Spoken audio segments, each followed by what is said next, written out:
Pronto. Então, vamos dar continuidade às 19 horas com a enfermeira Rosângela Ferreira de Almeida, com a palestra 3, com o tema Medidas de Segurança ao Cliente no Treinamento Físico, Sinais Vitais. Correto? Sim, Bem, correto. você tem 45 minutos, e a gente pode também ter mais 15 minutinhos para perguntas, comentários. Vai Tá. compartilhar seus slides, né? Isso, vou. Estou tentando aqui para não apanhar. Isso.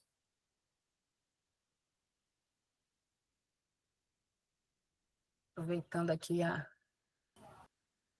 Precisando de ajuda aí é só falar. Eu tenho um particular aqui.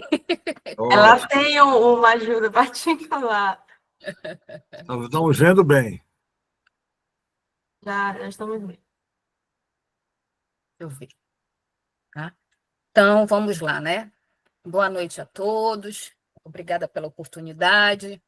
Vamos falar um pouquinho sobre sinais vitais, a importância deles, né, para a gente, pessoal da área da saúde, alunos de educação física, todo o pessoal da saúde em geral, né? Então, o que os sinais vitais eles vão proporcionar para nós que somos da área da saúde? Ele vai proporcionar que a gente consiga saber as condições realmente que o nosso cliente está apresentando. Porque, às vezes, o nosso cliente ele está ali na nossa frente, mas é aquela coisa, só sabe quem está sentindo. E quem trabalha, principalmente, com o paciente, né, que vai fazer uma atividade física, às vezes esse paciente quer tanto fazer essa atividade física que ele acaba até escondendo o que ele está sentindo. E, às vezes, naquele momento, ali naquele primeiro momento, ele não está sentindo nada. Mas no decorrer da atividade, no decorrer do que ele vai fazer, as alterações podem acontecer.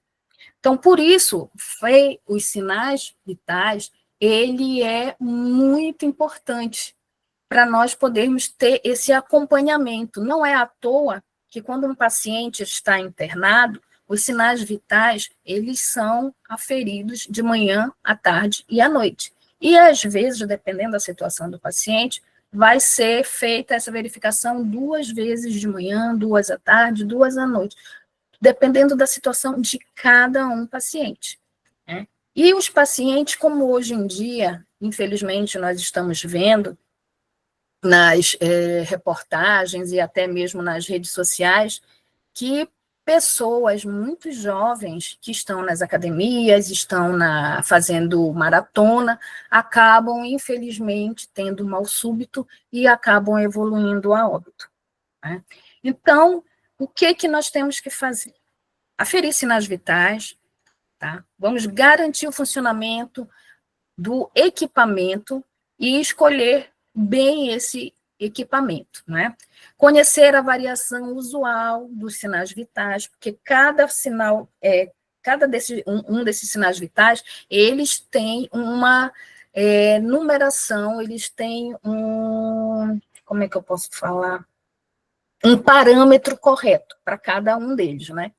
Cuidar das condições do paciente e minimizar, né, os problemas ambientais daquele que o paciente aonde ele vai estar, né, os fatores que podem, através do ambiente onde se encontra, vir a interferir nos sinais vitais que a gente está apresentando naquele momento.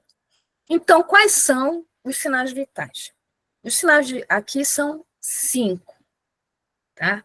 Como eu coloquei aqui embaixo, glicemia e saturação de oxigênio, eles são considerados exames complementares, mas os sinais vitais realmente são esses 5. Frequência cardíaca, frequência respiratória, pressão arterial, temperatura e a dor. E aqui nós vamos ver um pouquinho de cada um, tá? E os parâmetros e algumas modificações que podem acontecer. Outra coisa, esses parâmetros, eles variam de autor para autor, mas eles sempre estão ali próximos, tá? A variação sempre está próxima, então não é uma coisa assim exorbitante de mudança de cada profissional que escreve seu livro, tá? Aí vamos começar com a temperatura. O conceito aqui diz assim, que é a diferença da quantidade de calor produzido e a quantidade de calor perdido, né? O nosso corpo, nós temos a nossa temperatura normal e nós, digamos assim, nós fabricamos, nós produzimos essa temperatura corporal. Se assim não fosse, nós ficaríamos com muito frio e iríamos ter problemas de baixa temperatura.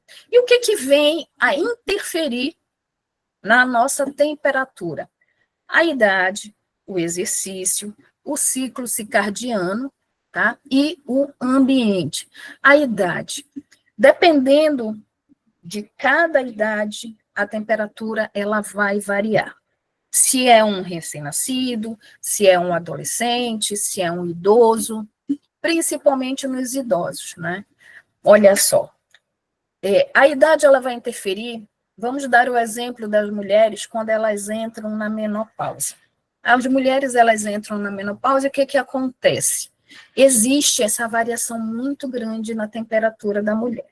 Momentos ela está com frio, tem momentos que ela está com muito calor, que sobe aquela onda de calor, aquele fogacho, né, que chamam, e fica assim, a mulher começa a suar, depois ela começa a ficar gelada. Então, só aí já é uma amostra que está dizendo que realmente a idade ela vai interferir. O idoso, quando ele começa a perder a massa de gordura dele, né, ele começa a ficar mais magrinho, ele começa a ter mais frio, a temperatura dele começa a diminuir, porque a quantidade de gordura no nosso organismo, ela ajuda no equilíbrio térmico do nosso organismo, né?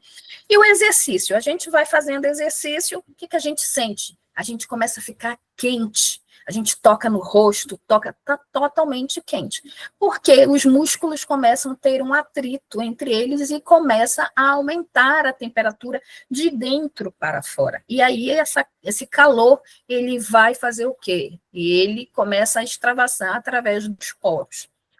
O ciclo circadiano, quando a gente acorda de manhã, pelo fato da gente ter dormido, o corpo está lá mais relaxado, a nossa temperatura ela está mais baixa.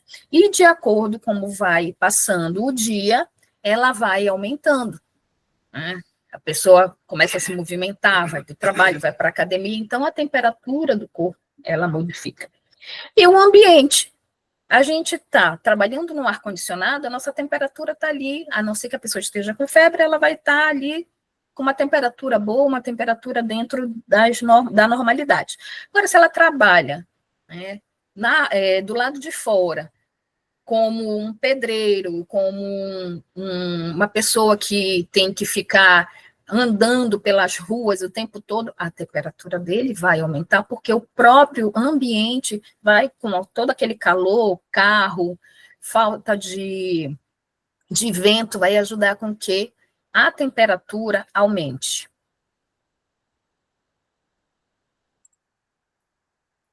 Não foi. Aí aqui nós temos, olha, o parâmetro da temperatura. Nós temos, é considerada normal a temperatura de 36 até 36 graus Celsius, tá? Que na área da saúde é a normotermia. A temperatura, já partindo de 37 para 37 e meio, já fica uma febrícula. A gente já começa a sentir o corpo um pouco mais diferente, né? A gente começa aquele mal-estar, e a gente já sente, a gente até diz assim, eu acho que eu vou ficar com febre. Por quê? Porque a gente já está sentindo a nossa temperatura aumentar.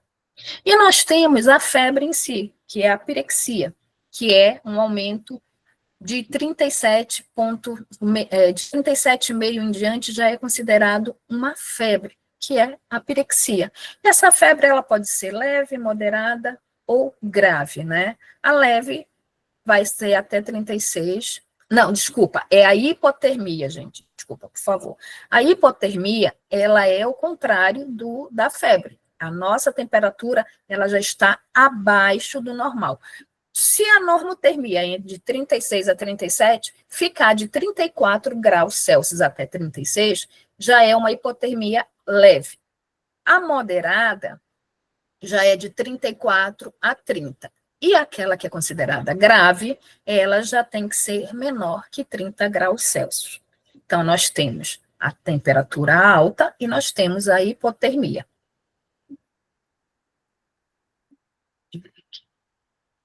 Aqui, nós temos também que entender que tem toda uma nomenclatura, né? A febre, que normalmente a gente chama, acima de 40 graus, ela é uma hiperpirexia, né?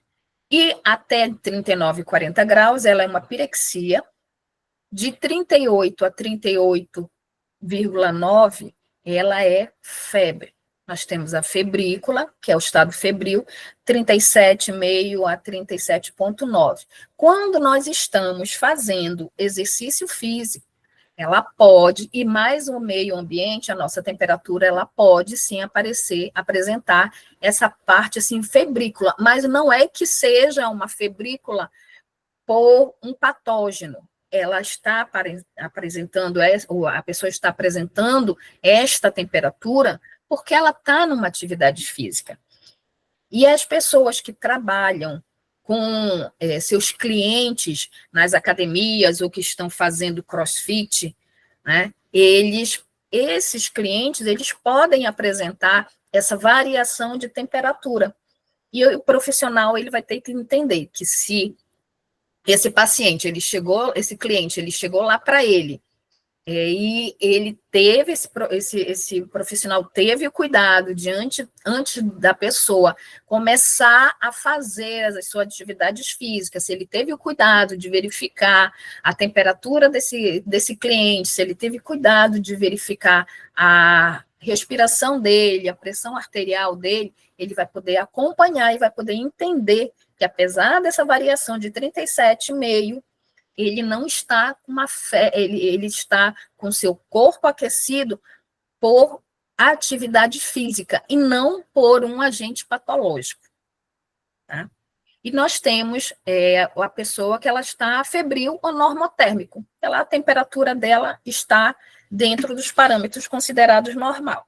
E a pessoa com hipotermia está com menos de 36 graus. Se o teu cliente ele está fazendo uma atividade física e a temperatura dele não eleva e está baixa, aí é uma coisa que o aconselhável é parar o treinamento, né, e a pessoa ir procurar um médico para que não venha acontecer algum problema com esse cliente, né? Outra coisa, em relação ao pulso, vamos lá para os sinais vitais em relação ao pulso. Tá? O conceito seria o quê? Delimitação palpável da circulação sanguínea percebida em vários pontos do corpo. As pessoas, elas têm muita dificuldade em saber quais são os locais que ela tem que tocar para poder sentir o pulso. Então, nós temos a carótida, né, que é no pescoço. Aqui aqui está mostrando, né, aqui o número, aqui está invertido, tá, gente? Aqui, não, tá certo. A carótida, aqui, que é aqui no pescoço, quando a gente toca, a gente sente. É um dos locais mais fáceis da gente sentir a pulsação. Nós temos o temporal, aqui na testa. Nós temos aqui o pulso braquial. Deixa eu tirar isso daqui para ver onde é. Aqui. Nós temos aqui o pulso braquial, que é o número 3, que é aqui, onde quando a gente vai fazer coleta de sangue, as pessoas gostam muito de ver aqui nessas veias, tá? Mas aqui, nesse caso, a gente está falando de artéria. Nós temos a artéria radial, que fica aqui no nosso pulso, e aqui na área da saúde a gente costuma dizer que o nosso dedão, né, é a antena do rádio, e a artéria radial é aqui, onde a gente faz a punção, o posicionamento dos dedos para sentir a pulsação. Nós temos a ulnar, tá, que ela vem aqui. Essa outra aqui, nós temos a radial e a ulnar, que é do outro lado. Aqui é a radial e a ulnar é para o lado de dentro, que é onde a gente sente também um pouco mais fraco o pulso do paciente, né? Nós temos o poplíteo, tá, que é uma artéria que ela passa por trás da nossa perna, quando a gente dobra o joelho, aí quando você faz a flexão novamente, a gente consegue sentir, tem que apertar um pouquinho mais. Nós temos o apical, que é aqui, perto do tórax, tá? Não sei se vocês conseguem ver aqui. Nós temos a tibial posterior, que é aqui ao lado no pé, já entre o pé e a parte aqui, né, da perna aqui, da canela, como a gente fala. E temos o dorsal do pé, que é bem em cima do pé, que a gente faz uma ligeira pressão e a gente sente o pulso. É claro que a gente só vai utilizar essas outras áreas para o pulso quando a gente não consegue tocar logo a carótida, por algum problema, tá? E nós temos aqui a 10, que é a femoral, que também é um pouco mais difícil da gente palpar esta artéria para ver a pulsação. As mais indicadas são a carótida e o pulso radial. De preferência, o pessoal da enfermagem, eles utilizam mais a radial. E o pulso? O que a gente tem que ver com o nosso pulso, né? A gente vai lá, o nosso cliente está lá, a gente vai verificar a frequência e o ritmo desse pulso e a intensidade dele. Tá? Quando o pulso ele está dentro da normalidade, ele é chamado de normotenso. Tá? Outra coisa, as pessoas dizem assim, eu vou verificar a tua frequência cardíaca e põe o dedo na carótida ou no pulso radial. Tem uma diferença muito grande entre frequência cardíaca e frequência de pulso.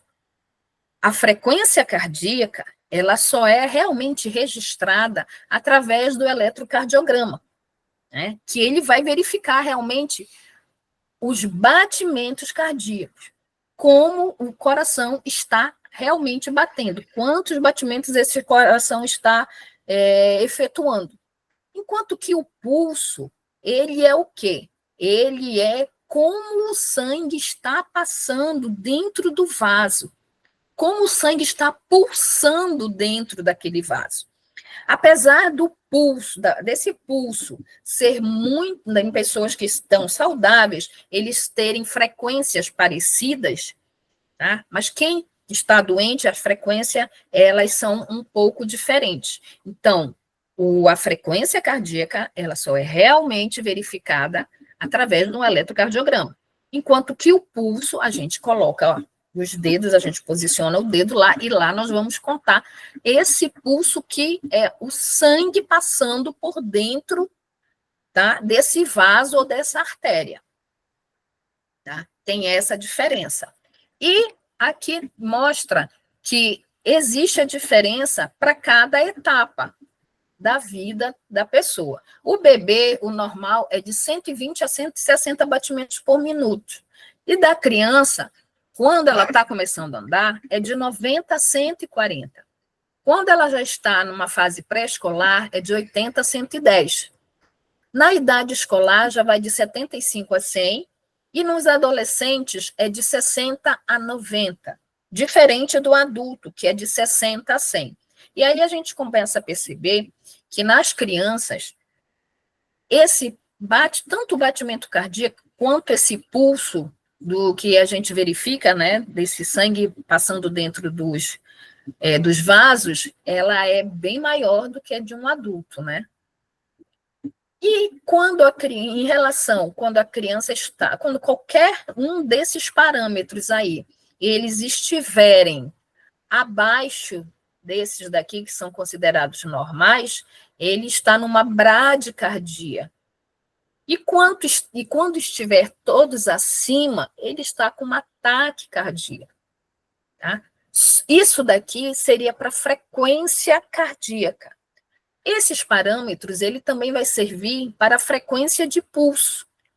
Só que, quando esses parâmetros eles estiverem abaixo do normal, quando a gente verifica a carótida, verifica o pulso radial, se ele estiver abaixo, ele vai ser chamado de bradisfigmia, tá? Que aqui diz, ó, lentidão anormal do pulso. É uma frequência cardíaca abaixo do normal, geralmente considerada abaixo de 60 batimentos por minuto. E quando esses parâmetros eles estiverem alterados para mais, ele vai ter uma taquisfigmia, tá? Que é um termo utilizado para descrever uma condição em que a frequência do pulso está acelerada, ou seja, o pulso é rápido e geralmente fino. Quando a gente toca, a gente tem que fazer uma força um pouco a mais para sentir esse pulso, porque ele vai estar fino, né? Mas você sente que ele está rápido. Então, isso daí vai ser a prática que vai fazer com que a gente consiga identificar esses termos aí. Por isso que taquicardia, a gente pegar o pulso de alguém e dizer que a pessoa está com uma taquicardia, a gente não pode falar isso. A gente pode dizer que ela está com uma taquisfigmia, que o pulso ele vai estar acelerado. O coração vai estar acelerado? Vai, né? Mas vai estar a mesma contagem que eu estou fazendo quando eu estou pegando num pulso? Pode ser que não, porque, como eu falei, o que vai dizer realmente é um eletrocardiograma. Tudo bem até aqui? Tudo ótimo, pode continuar. Aí nós temos aqui, o que vamos avaliar no ritmo dele, né? Vamos no ritmo desse pulso, nós vamos ver se ele está regularmente irregular ou se ele está irregularmente irregular. Mas o que é isso, né? Porque o nosso coração, ele tem um movimento e ele tem um ritmo, né? E a gente costuma dizer que é mais ou menos assim, tum-tá, tum-tá. Ele tem que ter essa ritmidade para funcionar bem. Aí o que pode acontecer? Ele pode estar regularmente, ele pode estar fazendo tum-tá, mas de repente ele pode, em algum momento, dar uma batida a mais, ou 2 batidas a mais, mas aí depois ele volta novamente para o ritmo regular. Aí ele continua no regular e depois ele dá uma irregularidade. Agora, muitas vezes a gente palpa esse pulso, ou no próprio eletrocardiograma, mostra que ele está irregularmente irregular. Ele está batendo totalmente errado. Em vez dele bater tum-tá, ele já começa a bater tum-tum, tá-tá, aí tum-tá-tá-tá-tá, né? Então, tem tudo isso.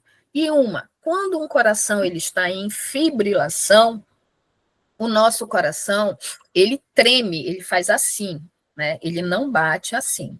Ele fica fibrilando, fazendo isso, tá? Então, ele está totalmente irregularmente irregular.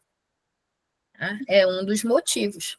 E quando o nosso paciente, o nosso cliente, ele começa a fazer um esforço físico, se ele tem algum problema cardíaco, o coração dele vai começar a bater de forma irregular e ele pode se sentir mal. E fazendo essa aferição, tanto no início quanto no final do início e do final do treino, né? o profissional ele vai conseguir identificar que tem alguma coisa errada ali para aquele cliente dele. Tá? Por isso que todo cuidado com o paciente para verificação dos sinais vitais antes de entregar o treino para o paciente é muito importante. Tá? E a força desse pulso? Ou ele está forte ou ele está filiforme. A gente, às vezes, só em olhar para o nosso antebraço, a gente já consegue ver a artéria pulsando. Quando a gente consegue ter essa visualização, às vezes, sem mesmo tocar, significa que ele está forte. E aí a gente só vai colocar os dedinhos lá para fazer a contagem de quantos pulsos a gente sente. Pela força que o sangue vai passando por ele, né? E quando ele está filiforme, é que ele está muito fininho, que a gente não consegue sentir. E às vezes a gente tem que fazer uma força maior para poder sentir a pulsação desse pulso na ponta dos nossos dedos. Então, em relação a isso, dos pulsos, seria isso, né? E agora vamos para a respiração. A nossa respiração, o que é considerado normal, é de 12 a 20 respirações por minuto. Tá? Quando a pessoa está dentro desse padrão, ela está eupneico. Então, isso é muito importante. Né? Quando essa respiração ela já está a mais que 20, a pessoa já está numa taquipneia. Ela já começa a respirar mais rápido. Quando está abaixo de 12, ela está numa bradipneia. E quando você não vê nenhum movimento respiratório, ela entrou em apneia. Então, você está ali com o teu cliente e começa a diminuir a respiração, a velocidade que esse paciente está tendo, ele corre um risco de entrar numa apneia. E aqui nós temos a variação, por idade. Olha só. No RN, é de 35 a 40, considerado normal. Por isso, quando a gente olha para um bebezinho, principalmente os recém-nascidos, a gente vê que é bem acelerado os movimentos torácico e abdominal. Porque no RN, a parte do abdômen, ela ajuda ao pulmão a respirar melhor. Enquanto que na fase adulta, a gente já não tem tanto a presença dos músculos abdominais para ajudar mais esse pulmão. A gente respira mais realmente com os músculos respiratórios, principalmente o diafragma e os músculos acessórios.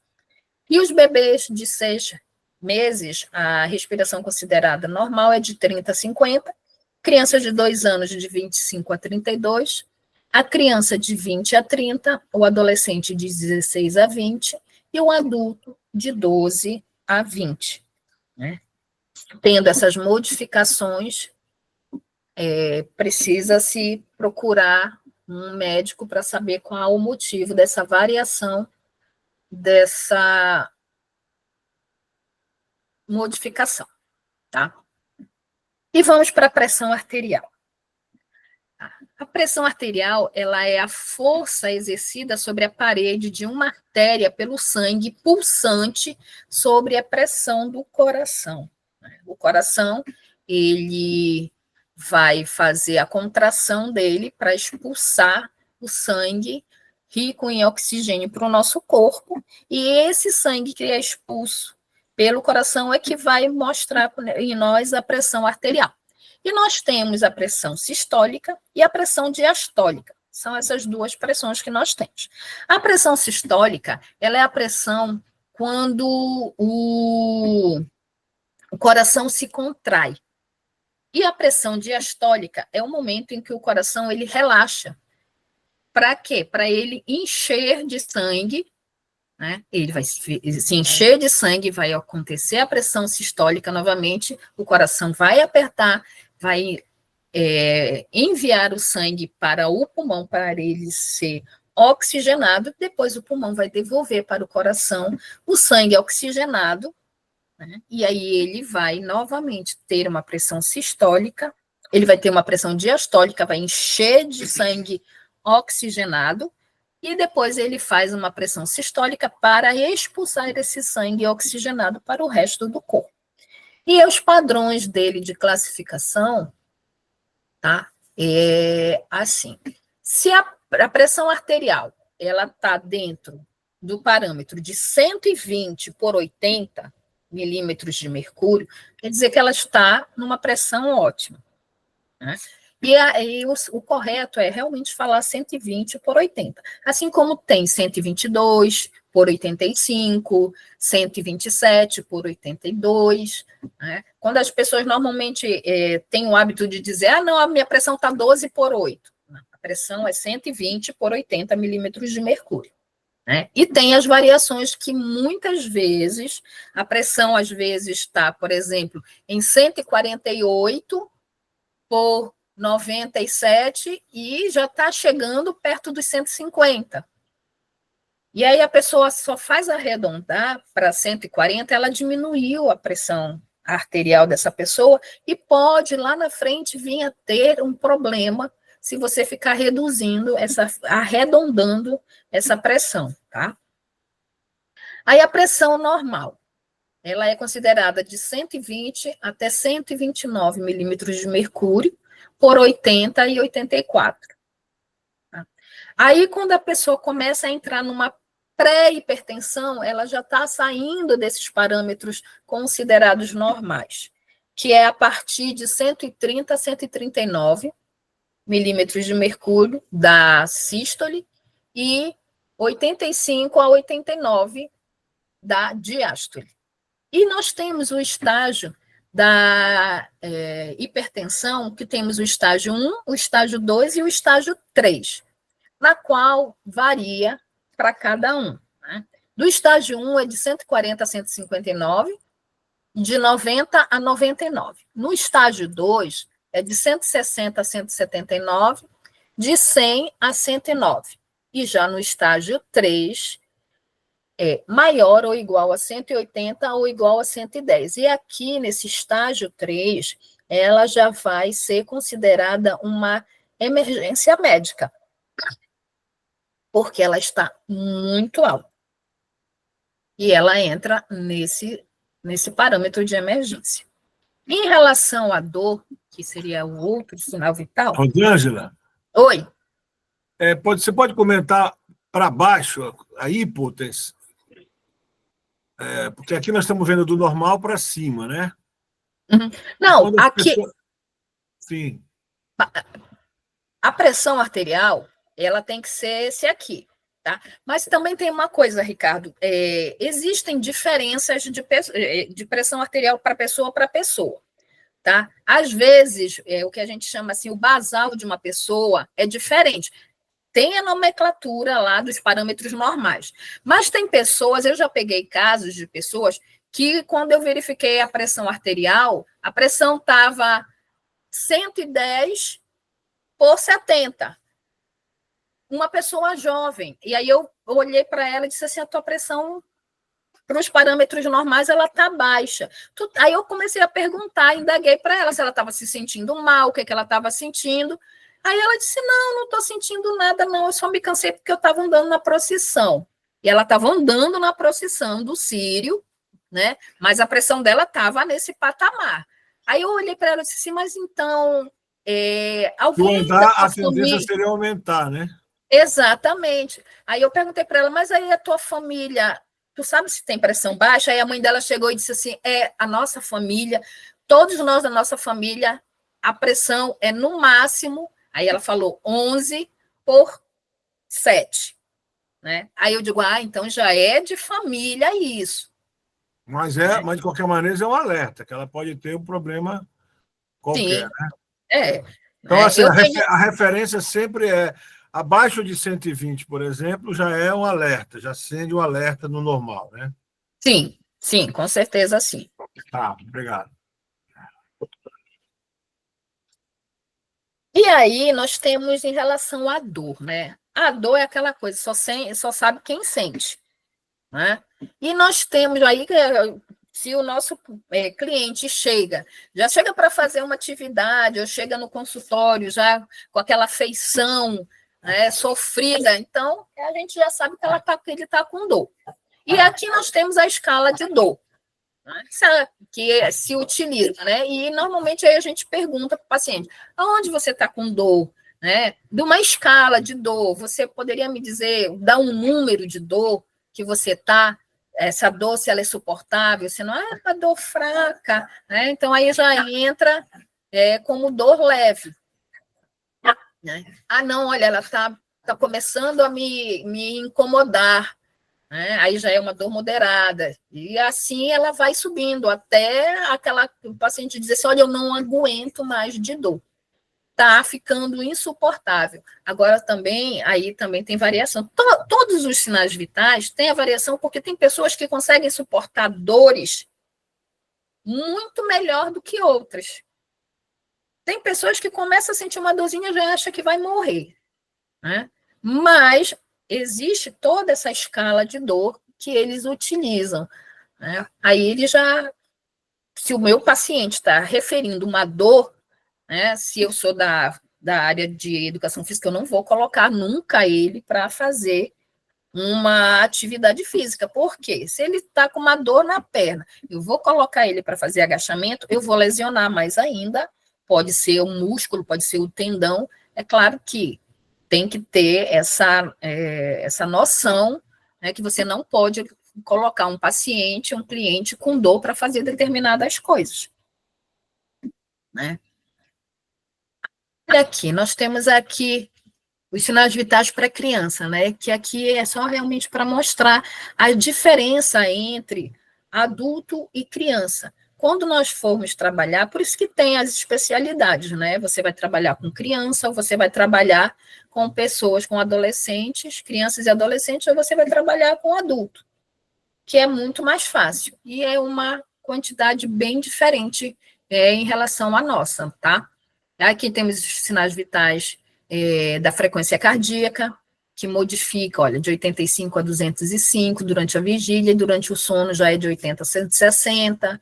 Criança de 3 meses já é de 100 a 190, de 75 a 160 no sono. Daí, de 2 anos, já vem 60 a 140. Aí, quando ele está dormindo, de 60 a 90. Maiores de 10 anos, de 60 a 100, e de 50 a 90. Aí temos a frequência respiratória também, que ela é bem diferente da nossa, ela é bem maior que a nossa. Tanto a frequência respiratória quanto os batimentos cardíacos da criança, ele é totalmente diferente do nosso. Eles são bem mais acelerados, então a gente não pode levar em consideração isso, querer esses parâmetros de criança para um idoso ou para um adulto. Tá? Aí aqui, bebê de 30 a 60, frequência respiratória, de 1 a 3 anos, de 24 a 40, já na idade pré-escolar é de 22 a 34, na idade escolar é de 18 a 30, e o adolescente é de 12 a 16, tá? E temos aqui a definição de hipotensão arterial sistólica e a idade da criança. Tá? A hipotensão é baixa, tá? É a baixa da atividade. Tudo que é hiper na área da saúde quer dizer que está alto. E tudo que é hipo significa que está baixo. Né? E seria aqui hipotensão arterial sistólica. Ou seja, a sístole, é o primeiro batimento cardíaco, é quando o coração, ele, digamos assim, ele aperta para poder expulsar o sangue, ou para o pulmão, ou para o resto do nosso corpo. Tá? Ou seja, ele está com uma baixa nessa força de expulsar esse sangue, tanto para o pulmão quanto para o coração. Tá? E aqui nós temos os neonatos e a termo, né? Que é de 0 a 28 dias abaixo de 60 milímetros de mercúrio. E temos dos bebês de 1 a 12 meses, que tem que ser abaixo de 70 milímetros. Temos as crianças de 1 a 10 anos, se essa hipotensão ela for menor que 70, né? E a criança de 10 anos, maiores de 10 anos, tem que ser abaixo de 90, essa hipotensão, para ser considerado uma criança que está com hipotensa. E aqui, mais uma vez, só que aqui é para os adultos, né? Eu acho que eu já falei lá em cima, né? Já falei lá em cima, né? E aqui são esses outros valores. E eu falei também em relação que a parte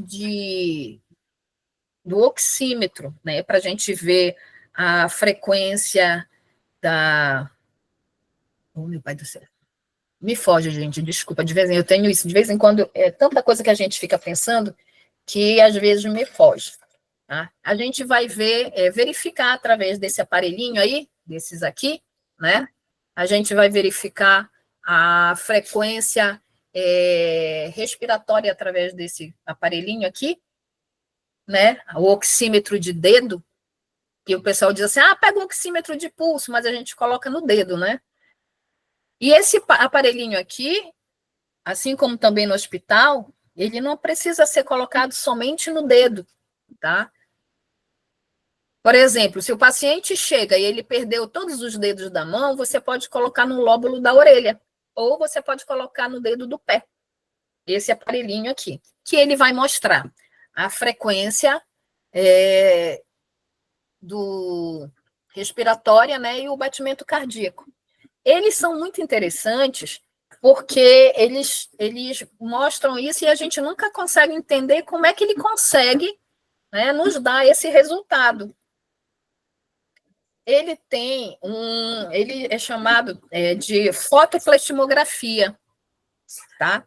E o que vai acontecer? Esse aparelhinho, ele emite, quando a gente liga ele, que a gente percebe, não sei se dá para vocês verem, ele emite aqui essa luzinha vermelha, né?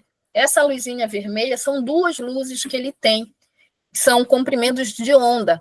E essa luz é uma luz infravermelha e uma luz vermelha.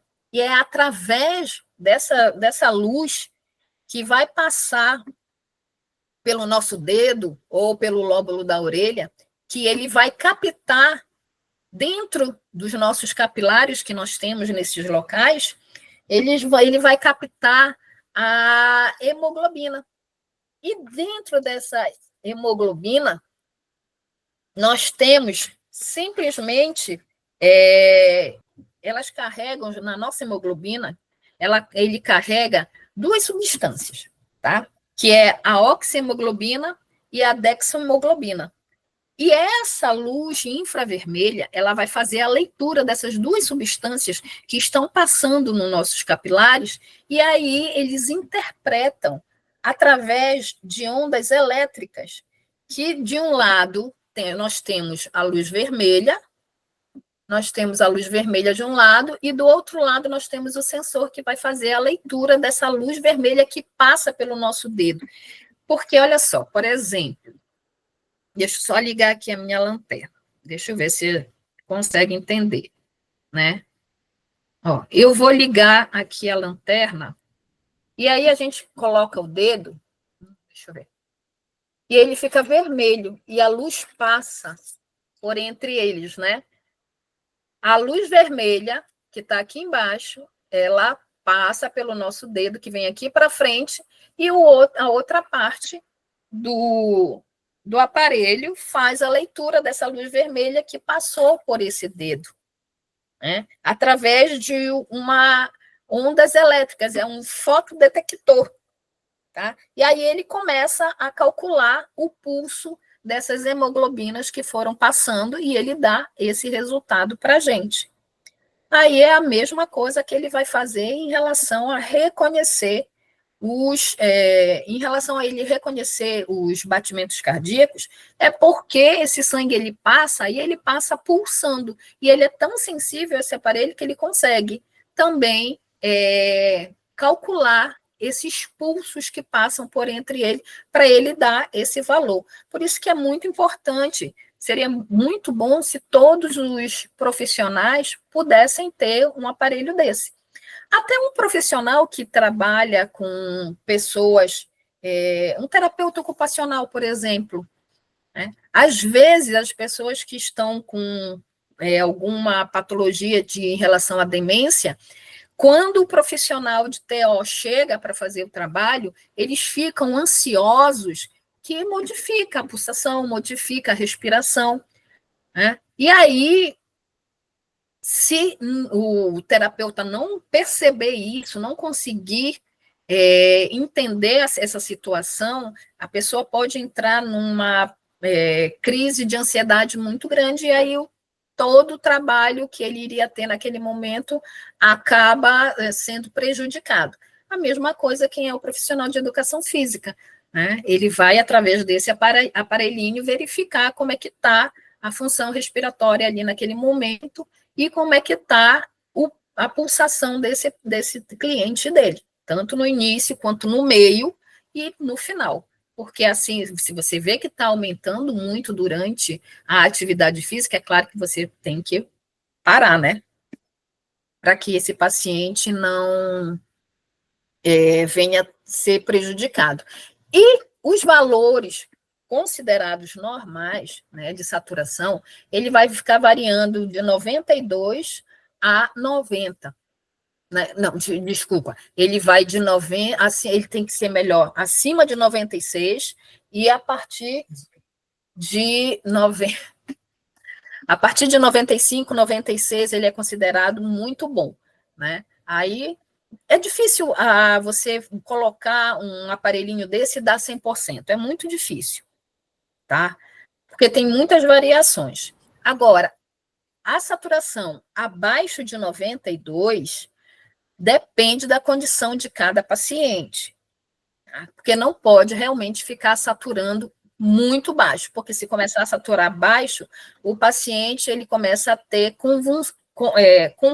confusão mental. Tá? Por isso que diz aqui, o nível de saturação de um adulto normal é acima de 96. Com o passar da idade, esse valor pode diminuir. E por isso, em idosos, uma saturação de 92 é considerada aceitável. É considerada aceitável, não é considerada ideal, né? Valores abaixo de 90 já podem indicar a presença de alguma doença e precisa de acompanhamento médico. O professor Ricardo quer fazer alguma pergunta? Isso. Rosângela, é normal que sempre que essa saturação esteja mais baixa, a medição da frequência cardíaca também vai estar alterada ou não necessariamente? Porque pode, o aparelho sim. Pode, né? Pode sim, pode sim. Ah. Tudo sempre está interligado. A gente que não tem interligado, experiência, né? A gente olha, né? E vê logo a saturação está abaixo de 92, está 90, 89. Às vezes nem olha para a frequência, né? Aí é por isso que eu estou perguntando, né? Que a gente está passando por isso lá com a mamãe. Então, pode até a gente ter o cuidado de ter que olhar sempre os dois, porque pode ser que até não esteja totalmente descompensado todos os dois, né? Uhum. É interessante, né? Porque eu trabalhei com gestante dando aula, né, com personal na academia, e eu usava muito oxímetro também, frequencímetro, para verificar, porque as gestantes, elas não podem ultrapassar de 140, né, do batimento cardíaco. Então, realmente, quando eu chegava ali no limiar, a gente parava e eu via que ela sentia mesmo uma fadiga maior mesmo que, por exemplo, a gente sente normal 140, né? Mesmo uma pessoa treinada sente, mas não como uma gestante, né? Sim, porque também a gestante ela está ali trabalhando por dor, né? Por dois. Aí é mais complicado, né? Aí aqui nós temos a tabela, né, por idade da faixa etária. Ah, tá, desculpa, gente, aqui já entrei em glicemia, né? Em relação à glicemia, né, como um exame complementar, que é o aparelhinho que eu estou colocando, deixa eu só começar, né? Temos os aparelhinhos e temos vários modelos, como mostra aí, e nós temos, por exemplo, para fazer a perfuração do dedo do paciente lá, nós podemos usar a canetinha e podemos usar esse tipo de lanceta aqui, né? Pequenininho, que a gente destampa e aperta e ela perfura o dedo, né? Cadê o mouse? Tá aqui. Que nós temos aqui, né? Só não coloquei aqui essa lancetazinha aqui, né?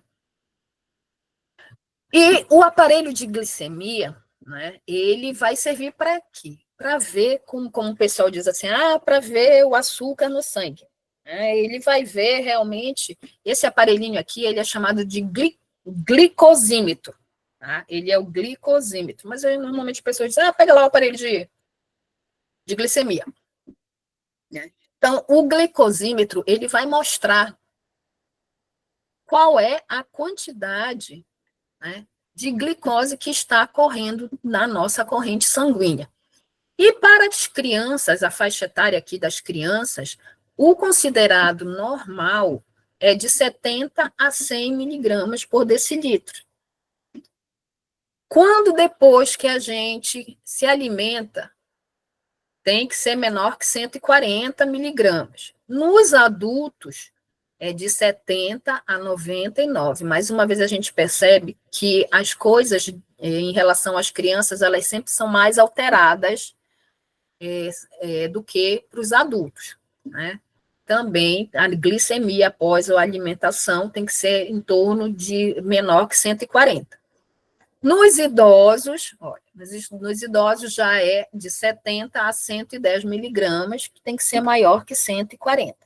Esses aparelhinhos, eles ajudam muito a gente a ter essa noção de como está a nossa glicemia. Mas, às vezes, acontece que o aparelhinho, ele apresenta, assim, essas letrinhas aqui, né? Quando está o HI, quer dizer HAG, que quer dizer o quê? Acima do limite de detecção do aparelho. Ou seja, a glicemia está tão alta, e olha que aqui ele está mostrando uma glicemia de 298, né? Aí o que acontece? Está tão alta a glicemia da pessoa que o aparelho não consegue ler. Isso caracteriza uma emergência. A pessoa precisa ir para o hospital. Tá? Porque está muito alta e a pessoa pode passar mal, desmaiar, né? Pode a pessoa evoluir a óbito. Quando está o LO, que é o LOW, eu acho que é assim que se pronuncia, né? Quer dizer que está abaixo do limite de detecção do aparelho. Então, essas duas letrinhas, essas letrinhas aqui, quando vai verificar a glicemia, elas são importantes a gente saber o que significa, porque a pessoa, ela pode, ou de qualquer uma dessas formas, passar mal. Numa, ela está com uma hiperglicemia, na outra, ela está com uma hipoglicemia. A hipoglicemia, dependendo do valor, ela é mais fácil de resolver dando algo doce para a pessoa comer, né? Em relação à alta dessa hiperglicemia, se a pessoa não for usuário de insulina, né, aí ela vai passar muito mal. Se tiver muito alta, ela precisa correr para o hospital. Engraçado, isso aí eu já vi realmente no aparelho, é o que a gente logo diz, o aparelho está doido. Mas é que estamos perto da cova, né? Exatamente. E o que é pior, que tem pessoas que a glicemia está tão alta e não sente nada. Nada, não está sentindo nada. Eu já peguei pacientes que eu fui verificar a glicemia dele, o aparelho não lia. Aí fui lá com a enfermeira, chefa lá, mostrei, ela foi lá, menino, tu não está sentindo nada? Ele disse, não estou sentindo nada. Tivemos que chamar o médico plantonista para ele prescrever, né, medicação para baixar essa glicemia dele, porque ele não estava sentindo nada. A pessoa que não sente nada, de repente, ela pode só fechar o olho e fazer assim, ó, toc, e acabou. Né? Por isso que é bom ter o aparelhinho em casa. Pensou do nada? Olha, no bolso, né? Os sinais vitais, eles são tão importantes que, e em relação a saber também pegar o pulso, palpar o pulso da pessoa, que tem um caso que aconteceu com uma colega minha na faculdade, que ela me contando que ela sofreu um acidente e, como ela estava sem capacete de moto, ela bateu com a cabeça no asfalto muito forte e ela teve um traumatismo craniano. Nesse momento que ela bateu a cabeça, o corpo dela inchou automaticamente. E aí chegaram as ambulâncias, como era ela e o namorado dela, as ambulâncias chegaram, levaram o namorado delas, constataram com ele, só que como ela estava muito inchada, muito edemasiada, e as pessoas, eu acho que infelizmente não souberam palpar corretamente os locais, deram ela como que ela tivesse, que ela foi evoluir a óbito. A sorte dela é que passou o médico no carro, parou o carro, desceu e palpou direitinho e disse que ela estava viva. E aí o médico ficou ao lado dela, chamaram a ambulância novamente, e aí constataram realmente que ela estava viva e ela foi para o hospital, né? Então, conhecer os locais e saber palpar e entender essa fisiologia toda é muito importante em relação aos parâmetros dos sinais vitais, porque pode fazer com que um paciente, com que uma pessoa vá a óbito por imperícia, né?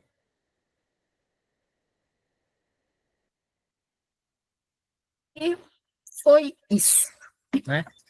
Ah, só uma coisinha de curiosidade, né?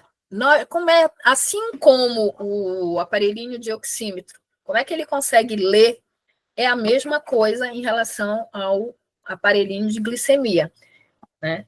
Nós temos no nosso sangue, além da oxihemoglobina e a desoxihemoglobina, para esse aparelhinho ler a gotinha de sangue que a gente coloca aqui na fita, né? O que que tem? Essas fitas, elas vêm ou com a glicose oxidase ou com a glicose hidrogenase. Pode ter nessa fita, uma dessas dois componentes, que é ele que vai ler, né, a gotinha de sangue que a gente coloca aqui para interpretar através da produção de elétrons que o sangue com essa fita aqui fazem, né? E aí essa quantidade de elétron, e aqui quando a gente liga o aparelhinho, a gente percebe que tem também o que aqui? Uma luzinha, ó, que fica piscando. Deixa eu ver. Dá para ver a luzinha aí piscando? Sim. Né? A luzinha infravermelha. O mesmo sistema desse daqui. Então, a luz infravermelha ela é muito importante para a gente, né, que ela consegue fazer a transformação da leitura do sangue, né, das propriedades do nosso Na sangue. realidade, nesse aí ele provoca uma reação, né? Quando o sangue entra em contato, né? Aí Quando já o sangue não entra é, em contato com ele provoca uma reação para poder ter a leitura. que a luzinha infravermelha aqui lê. Né? E Muito foi bom. isso. Né? Obrigada pela oportunidade. Tá? Aqui a bibliografia. E qualquer dúvida é só perguntar. Se eu puder responder, eu respondo logo. Se não, a gente pesquisa e responde depois. Muito bom, Obrigada, parabéns. muito bem, Excelente parabéns. contribuição. Né? A gente poderia levar um curso desse, né, para os alunos de educação física, porque, assim, realmente a gente tem algumas disciplinas, né, que são, por exemplo, medidas e avaliações, a gente tem essa prática, né, com aferição de pressão, CMI e tudo mais, mas realmente, que aula, né? Porque Excelente. a gente falou muito sobre, no evento, né, sobre prescrição de exercício para alguns grupos especiais, principalmente quando a gente fala de reabilitação, de idoso, síndrome metabólica, gestante.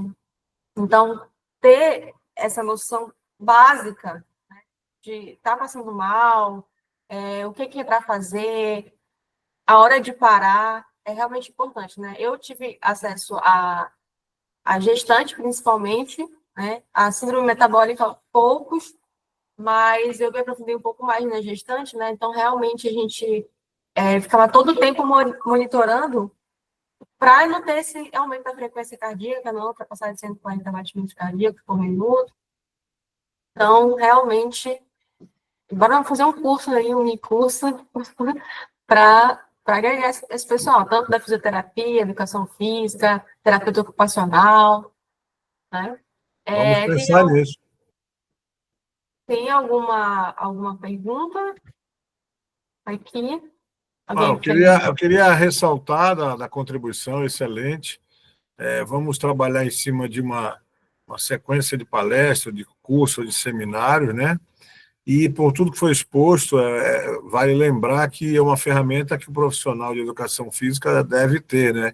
No mínimo, né? O de avaliação, o de medição, né? Para que o pessoal que trabalha com idosos, o pessoal que trabalha com clientes especiais, e os que trabalham comum. Hoje de manhã nós tivemos um podcast de caminhar, de corrida, e lá ele falou sobre, às vezes, a pessoa faz além do que pode, e você não tendo nenhum parâmetro para avaliar isso, fica complicado, né? Não basta ter uma liberação médica, ele pode, a partir da liberação médica, ter uma situação desfavorável, né? É Então, por isso que é importante fazer essa verificação antes, durante e depois, né? perfeito, perfeito. Muito bom, muito obrigado, professora. Eu que agradeço o convite. Boa noite a todos. Boa noite. Boa noite. Boa noite. Vamos dar continuidade à nossa última palestra do dia, só para aqui a gravação, para a gente voltar a gravar depois.